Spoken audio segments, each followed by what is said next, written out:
నమస్కారమ్మా లక్ష్మి. ఒకసారి నీ చేస్తావా? ఎడం చెయ్యి. గోరింట బాగా పండిందమ్మా.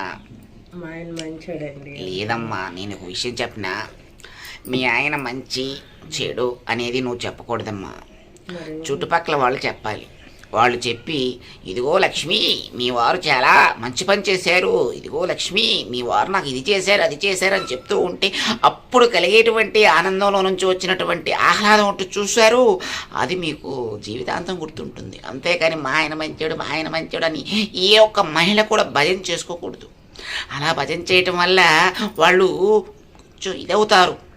కాబట్టి ఈ రోజు నుంచి మా ఆయన మంచోడు అనే మాటని నువ్వు పక్కన పెట్టాలి. ఏదన్నా మీ ఆయన మంచోడు అనుకుంటే సీక్రెట్గా చెవులో చెప్పాలి ఆయనకి, బయటికి చెప్పకూడదు. యూనివర్స్ ఒప్పుకోదు. ఇది మా అనుభవంతో చెప్తున్నాం. మా ఆవిడ కూడా ఎప్పుడు నన్ను చెవులో చెప్తూ ఉంటుంది.